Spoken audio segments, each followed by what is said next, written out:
आप सभी लोगों का हेलो गाइस। आप सभी लोगों का स्वागत है मेरे चैनल स्टडी बडी 10 पे। आज की वीडियो में हम चैप्टर 4 करने जा रहे हैं। चैप्टर 4 का नाम है स्वतंत्रता, MPSC 001 राजनीति सिद्धांत। आज के हम इसमें पढ़ेंगे स्वतंत्रता की परिभाषा क्या है, इसके भाग क्या हैं, इसके अन्य प्रकार क्या हैं और इस पर क्या क्या बहस चलती रहती है। स्वतंत्रता की परिभाषा हम चैप्टर 4 परिभाषा देते हैं। स्वतंत्रता की परिभाषा जो नॉर्मल हम परिभाषा लेते हैं सबसे पहले वो लिखते हैं। आप इसी फॉर्मेट में आप लिख सकते हैं, ये शॉर्ट फॉर्म में है सब कुछ। आप इसको अगर थोड़ा बढ़ा के एक्सप्लेन करना चाहते हैं तो इसको बढ़ा के एक्सप्लेन कर सकते हैं।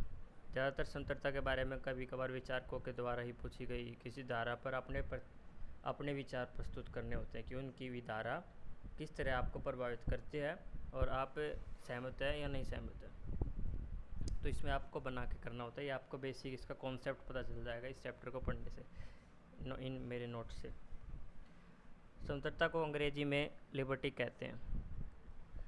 इसकी उत्पत्ति लैटिन शब्द लिबरे से हुई है, जिसका अर्थ है बंधनों से मुक्ति। ये लिबर्टी से हुई है, अंग्रेजी शब्द लिबर्टी को हिंदी में स्वतंत्रता कहते हैं, तो लिबर्टी से हुई है। इसकी लैटिन शब्द लिबरे से हुई है, जिसका अर्थ है बंधनों से मुक्ति। लिबरे का मतलब है बंधनों से मुक्ति, यानी किसी भी प्रकार के बंधनों का अभाव। प्रकृति द्वारा मिले अधिकारों में से एक अधिकार स्वतंत्रता है। जो प्रकृति द्वारा जो जन्मसिद्ध अधिकार है उनमें स्वतंत्रता एक हमारा अधिकार है, एक महत्वपूर्ण अधिकार है। क्योंकि मनुष्य स्वतंत्र ही जन्म लेता है, अतः स्वतंत्रता पे अपना विकास करना मनुष्य का जन्मसिद्ध अधिकार है। यानी अपना विकास करना और एक मुक्त तरीके से, यानी बिना किसी बंधनों के अपना विकास करना उसका जन्मसिद्ध अधिकार है। जब तक वो किसी और के अधिकारों को ठेस न पहुंचाए तब तक उसकी स्वतंत्रता मान्य है। हॉब्स के अनुसार हॉब्स कहते हैं, हॉब्स स्वतंत्रता के लिए विधि के मौन रहने में, यानी जो समाज और सरकार या शासन प्रणाली है उसका हस्तक्षेप किसी व्यक्ति के इच्छा में नहीं होना चाहिए। जो इच्छा व्यक्ति अपने विकास करने के लिए कर रहा है, यानी किसी को नुकसान पहुंचाने के लिए नहीं है, सरकार के हित, राष्ट्रीय हित के लिए कोई नुकसान नहीं है, तो उस सरकार को किसी प्रकार हस्तक्षेप नहीं करना चाहिए। उसका मानना है कि राज्य व सरकार कानून आदि का हस्तक्षेप नहीं होना चाहिए, यही स्वतंत्रता है। फिर जेरल्ड मैकलब की प्रचलित परिभाषा है, उसमें ये स्वतंत्रता को इस तरह परिभाषित करता है। इसी परिभाषा को ही ज़्यादातर सभी विचारकों ने अपनाया है अपनी परिभाषा में स्वतंत्रता के लिए। स्वतंत्रता वह है जो कि किसी एक्स व्यक्ति को, यानी किसी व्यक्ति को, कोई भी व्यक्ति किसी ए बाधा, यानी उसके सामने जो बाधा है उसकी मुक्ति, उस बाधा से मुक्ति की ओर संकेत करती है, ताकि वो भी कार्य कर सके, जैसे जो भी वो कार्य करना चाह रहा है उसके बीच में जो ए बाधा है, उस ए बाधा का ना होना, ये स्वतंत्रता कहलाती है।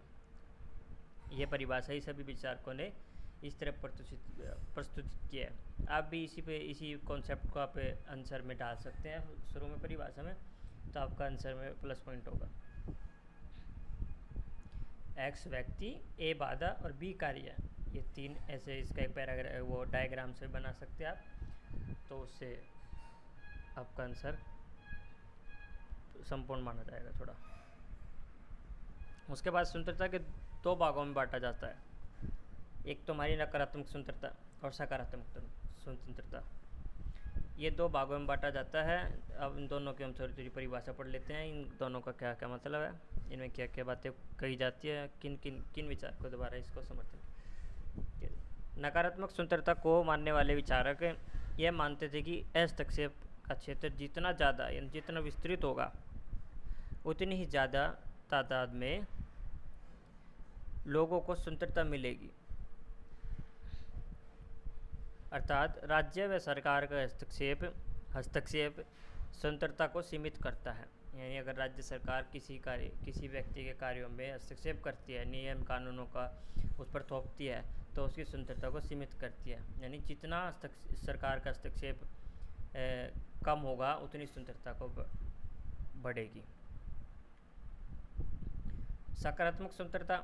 सकारात्मक स्वतंत्रता का अर्थ ऐसे वातावरण और परिस्थितियों से है जिसमें व्यक्ति अपने व्यक्तित्व का संपूर्ण विकास कर सके। इस विवेचना के आधार पर सकारात्मक स्वतंत्रता को दो तत्वों में बांटा गया।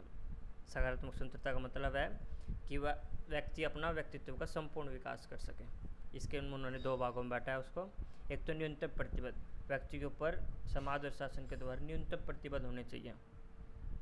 समाज व शासन राज्य द्वारा व्यक्तियों पर न्यूनतम व उचित प्रतिबंध लगाने का सरकार को वो करना चाहिए कार्य, ना कि ऐसे ही प्रतिबंध लगाते गए नियम कानून बनाते गए तो एक निरंकुश सरकार ही बन के रह जाती है एक सरकार। व्यक्ति के विकास हेतु सुविधाएं देना सरकार शासन द्वारा। समाज और राज्य द्वारा व्यक्ति को उसके व्यक्तित्व के विकास हेतु अधिकाधिक सुविधाएं व अवसर मिलते रहने चाहिए। यानी सरकार और राज्य द्वारा व्यक्तियों को समय समय पर विकास करने हेतु अनेक सुविधाएं मिलनी चाहिए। जैसे वैकेंसियाँ निकलती हैं, जॉब निकलती हैं, शिक्षा के लिए कुछ आगे कार्य करते हैं, अवसर मिलते रहते हैं जॉब के। ये सब चीज़ें विकास करने में व्यक्ति को मदद करती है। स्वतंत्रता के अन्य प्रकार हैं जो ये कुछ। एक तो नागरिक स्वतंत्रता। व्यक्ति समाज या राज्य का सदस्य होने के नाते जो स्वतंत्रता प्राप्त करता है वे नागरिक स्वतंत्रता के अंतर्गत आती हैं। वे सारी स्वतंत्रताएं नागरिक स्वतंत्रता होती हैं। नागरिक स्वतंत्रता जो है उसमें शासन के विरुद्ध व्यक्ति की स्वतंत्रता होनी चाहिए। जो कानून जो सरकार है उसके विरुद्ध जनता को बोलने का अधिकार होना चाहिए, जब ही व्यक्ति स्वतंत्रता कहलाएगा। यानी अगर शासन कोई नियम कानून बना रहा है वो व्यक्तियों के लिए बना रहा है, अगर वे नियम कानूनों जनता के प्रति विरुद्ध वो हैं जो उनको नुकसानदेह है तो जनता को उन नियम कानूनों के प्रति आवाज़ उठाने का अधिकार है एक नागरिक स्वतंत्रता के अंदर। उसके बाद एक पॉइंट है व्यक्ति और व्यक्तियों के समुदायों की स्वतंत्रता। समुदायों को अपने हितों के लिए आवाज़ उठाने की स्वतंत्रता नागरिक स्वतंत्रता के अंदर आता है। फिर है नैतिक स्वतंत्रता। व्यक्ति की उस मानसिक स्थिति से महत्व रखता है व्यक्ति नैतिक स्वतंत्रता जिसमें वह अनुचित लोभ व लालच के बिना अपना सामाजिक जीवन व्यतीत करने की योग्यता रखता है। कांटे जो विचारक थे, कांटे के विचारक कहते हैं कि व्यक्ति की विवेकपूर्ण इच्छा शक्ति ही उसकी वास्तविक स्वतंत्रता है। ये दो हो गई इसकी, ये नैतिक स्वतंत्रता हो गई। और उसके बाद स्वतंत्रता के विषय पर जो बहस चलती रहती है, ये स्वतंत्रता विषय एक ऐसा है जो इस पर बहस चलती रहती है, क्योंकि एक तो हम आज़ादी मांगते हैं, एक हमें कानून और नियमों का पालन भी करना आवश्यक है, नहीं तो अराजकता फैल जाएगी। अगर सभी को स्वतंत्रता आज़ादी दे दें तो एक शासन या समाज में अराजकता का माहौल उत्पन्न हो जाएगा। तो स्वतंत्रता के सकारात्मक एवं नकारात्मक दोनों पहलुओं पर बहस चलती रहती है। स्वतंत्रता मानवीय प्रकृति और नियमों सामाजिक जीवन के दो विरोधी तत्वों, यानी एक तो बंधनों से मुक्ति मांगते हैं और दूसरी तरफ हमें नियमों का पालन भी करना है। तो इन दोनों के तालमेल का नाम है स्वतंत्रता। इन दोनों को जब तालमेल लेकर चलेंगे, यानी बंधनों के मुक्ति भी मिलेगी और नियमों का पालन भी साथ के साथ करते रहेंगे, जब एक अच्छी स्वतंत्र प्रणाली मानी जाएगी। स्वतंत्रता प्रतिबंधों के स्थान पर उचित प्रतिबंधों की व्यवस्था है। यानी एक तो प्रतिबंध न्यूनतम होने चाहिए सर, अगर प्रतिबंध न्यूनतम होने चाहिए और वो जो प्रतिबंध न्यूनतम है वो भी उचित होने चाहिए। ऐसे नहीं कि किसी भी व्यक्ति के विकास में वे ठेस पहुंचा रहे हो, उसको विकसित होने के लिए वे रोक रहे हो, ऐसे प्रतिबंधों को ना बनाया जाए, ना लगाया जाए। दास्ता के ऊपर कहते हैं कि दास्ता व्यक्ति जो दास होते हैं वो तो स्वतंत्र कहलाते हैं, पर नहीं, दास्ता में हम दास्ता की जो स्थिति होती है, परिस्थिति होती है, उसमें व्यक्ति स्वतंत्र नहीं रहता। जबकि कहा जाता है कि व्यक्ति हमारे घर का हिस्सा है,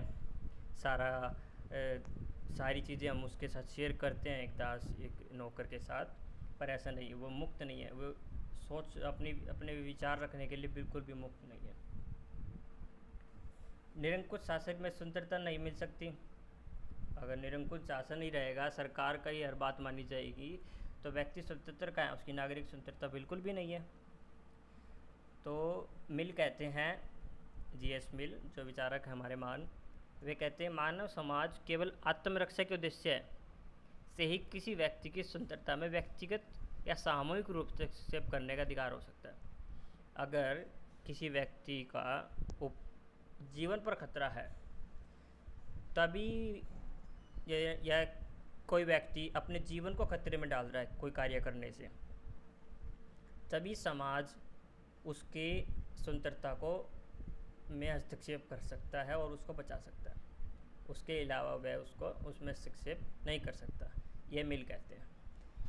बस आज की चैप्टर में इतना ही है, स्वतंत्रता चैप्टर में। आपको वीडियो अच्छी लगी हो तो शेयर करना, लाइक करना और मेरे चैनल को सब्सक्राइब करना। Thank you, goodbye. आज की वीडियो में इतना ही।